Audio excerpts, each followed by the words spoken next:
Let's talk about foreigner entitlement in the Philippines. There are certain arguments that start over something completely reasonable and then somehow turn into a full-blown international incident. This is one of those stories.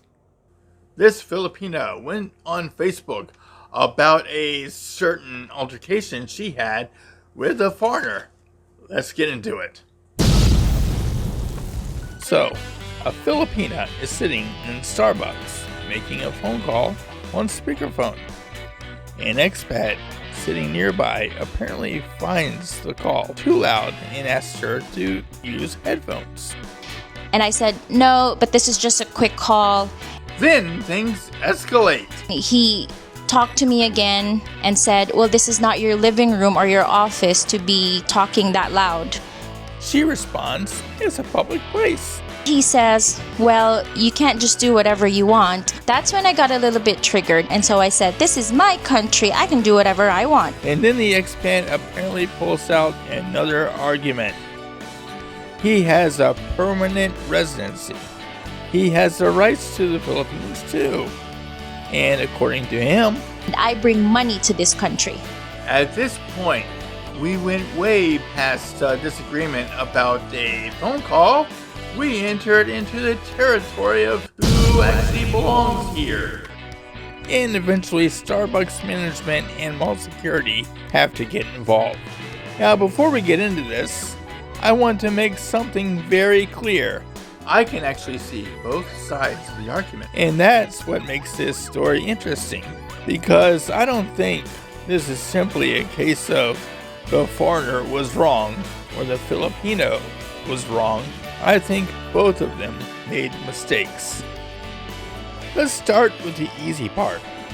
If you're sitting in Starbucks and you're making a phone call on speakerphone, there is a pretty good chance you're going to disturb somebody. And I don't care whether you're Filipino, American, Korean, British, Australian, Canadian, or even from Mars.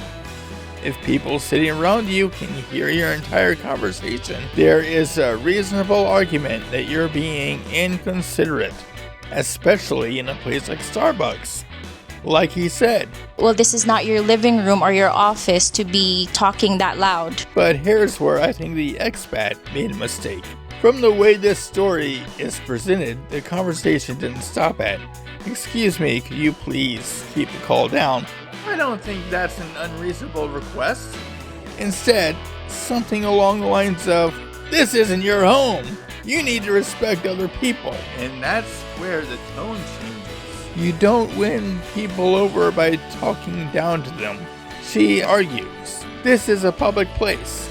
I'm Filipino. This is my country. I have the right to be loud.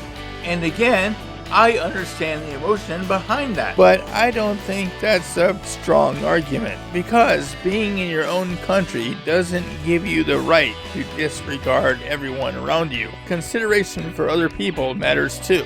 That's not racism. That's not colonialism. It's not an attack on the Philippines. Sometimes it's just you're being loud. Now we come to my favorite part of the whole thing.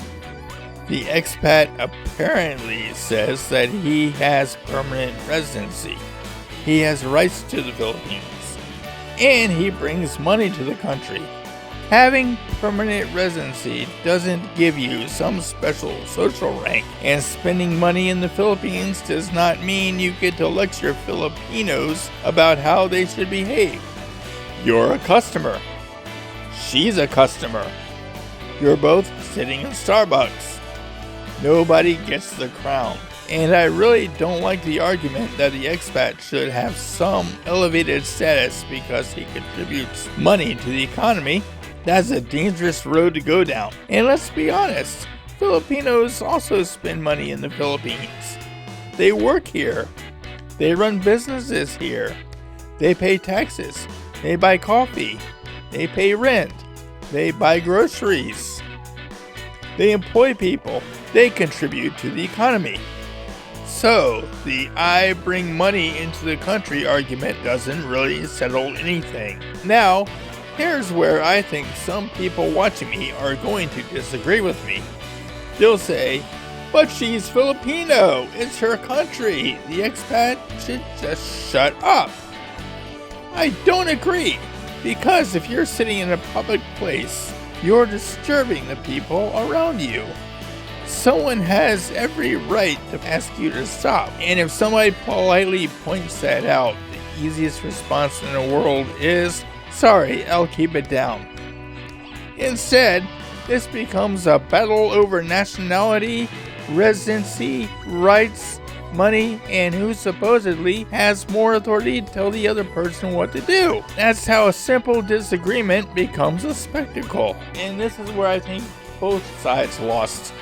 At the end of the day, nobody needed to win this argument. They just needed to have a little consideration for each other. So, what do you think of this situation? Who was right? Who was wrong? They're both right, they're both wrong? Let me know. After you leave a comment, remember to like, share, and subscribe to T&D Productions, and also hit the little bell icon so you can be updated when something new, something like this drops. And if you really want to be generous and show that you like this stuff, you can buy me a cup of coffee. A little bit of money goes a long way, and it shows a lot of appreciation. I'd love it if you did. The link is in the description below. So until next time, this is Danny from T&D Productions. Channel made for expats, by expats, about expats. I'll see you next time.